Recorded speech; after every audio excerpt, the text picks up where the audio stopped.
Good morning. Welcome to the Anderson Hall Prayer. Let us sing the hymn which is screened.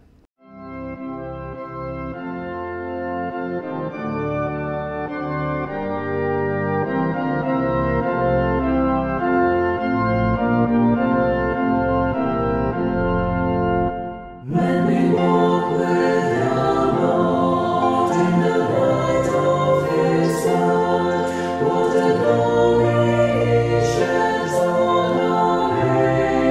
While we do His good work, He abides with us still, and with all who will trust and obey.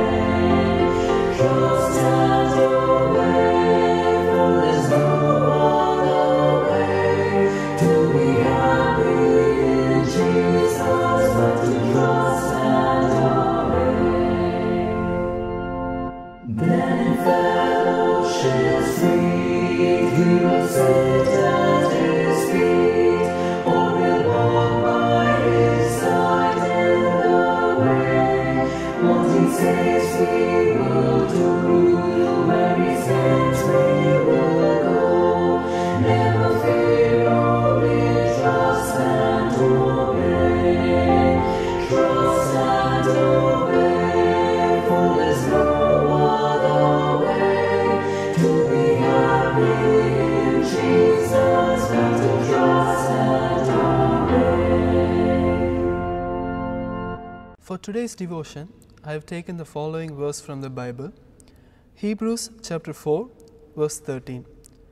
Nothing in all creation is hidden from God's sight. Everything is uncovered and laid bare before the eyes of Him to whom we must give account.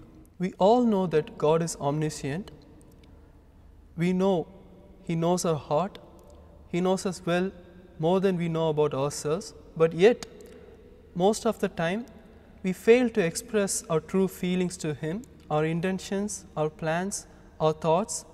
We reserve many things from Him and we plan to fight our own battles. But in the Bible, we can see that God expects complete surrender from us. He expects us to open our hearts completely to Him. In John 4:24, we see those who worship God must worship Him in spirit and truth. We can see that God expects a complete transparency from us. He expects us to be completely truthful when we come to His presence. But the thing is, He will never force us. I have heard this quote in my school days. It says, God is too gentle to knock the door. Meaning, He will wait for us, He will give us choice, He will give us opportunity, but He will never force us to open our hearts to Him. It is completely up to us. It is our choice to open our hearts to Him and completely surrender to Him. In Bible, we see certain people, certain examples of people who were completely open to Him. We all know the story of David as a king, as a man who defeated Goliath, who killed lion, bear, a man of great courage and strength. Yet in the book of Psalms, we continuously see him crying out to the Lord, crying out about his helpless state, about his fears, his insecurities, his anxiousness, his sins, about how his enemies are oppressing him. We see him being completely open to the Lord. We can see that he is hiding none of his feelings to the Lord.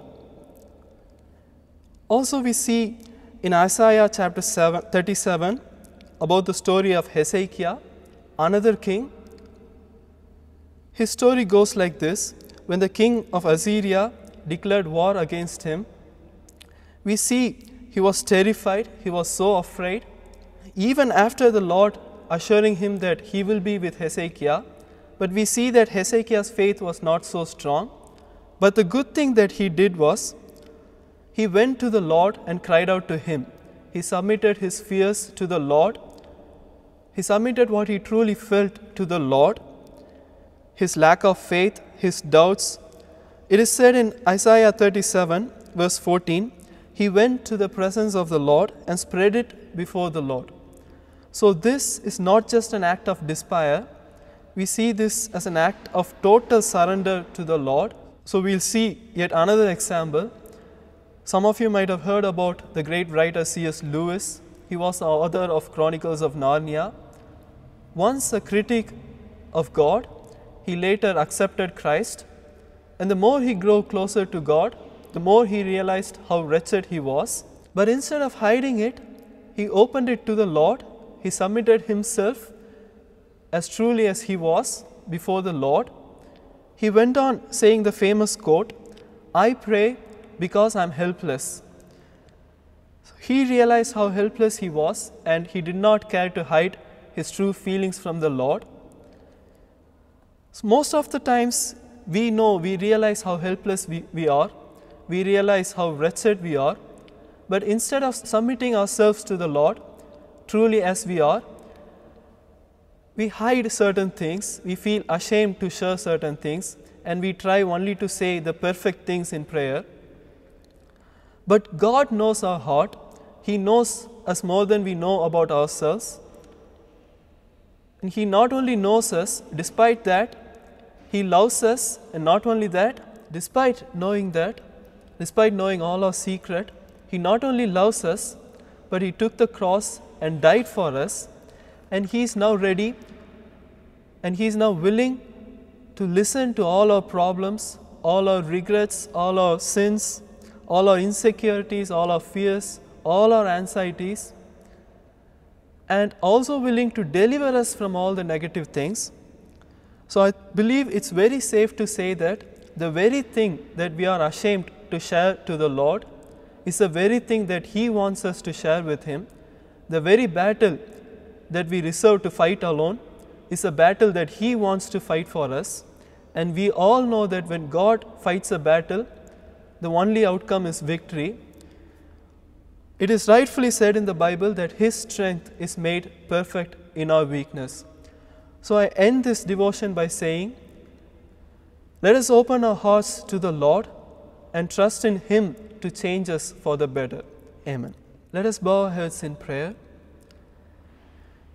Gracious Heavenly Father, we thank You for this wonderful day, Lord. Father, we thank You for helping us to once again join in this Anderson Hall prayer. Father, we believe that You have spoke to us, Lord. Help us to open our hearts to You, O Lord. Help us to be completely truthful when we come into Your presence, O Lord.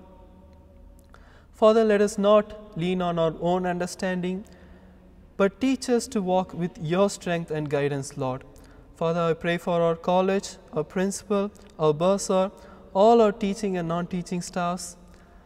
Father, I pray for all my fellow students. You be with us, Lord. Help us with our work, our studies.